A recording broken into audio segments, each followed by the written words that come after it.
Arkadaşlar ilk önce malzemeleri doğramakla başlayacağım.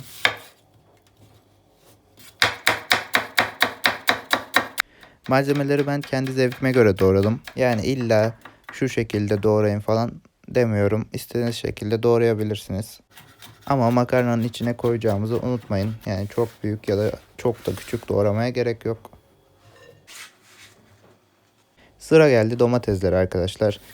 Eğer domatesi rendeleyecekseniz boşuna soymayın. Yani soymakla uğraşmayın. Çünkü size şimdi göstereceğim. Zaten domatesin kabuğu elinizde kalacak bu şekilde rendelediğinizde. Gerek yok, uğraşmayın.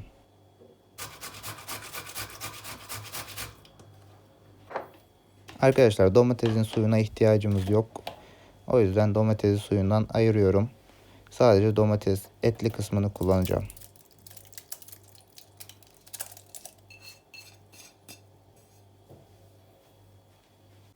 Tavuğu küp küp doğramayı tercih ettim. Yine istediğiniz şekilde doğrayabilirsiniz. Julienne de güzel olur. Ama ben küp küp doğramayı tercih ettim açıkçası.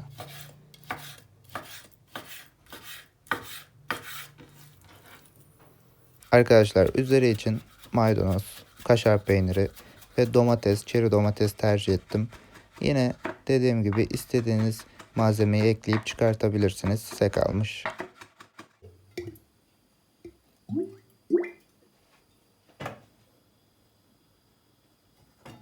Normalde tavuğu daha önce pişirirdim fakat soğan tadını bir salsın istedim sarımsakla birlikte. Tavuğu öyle pişirmek istedim. Yani siz de yaparsanız güzel olacaktır, tavsiye ederim.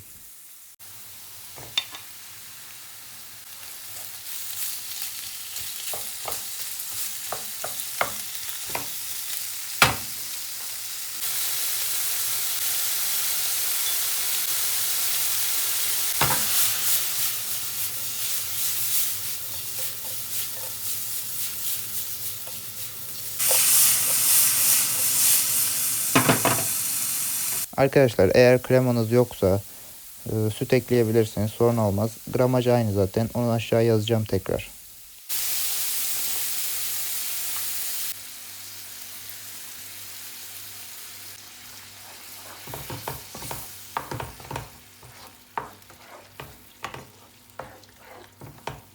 Su kısmı önemli açıkçası. Üstüne basa basa anlatıyorum. Kaynamış su olacak arkadaşlar. Yani sıcak su değil, kaynamış su ekleyeceğiz. Makarna şekli şemali çok önemli değil. Yani gramajı aynı olduktan sonra çok fark etmez.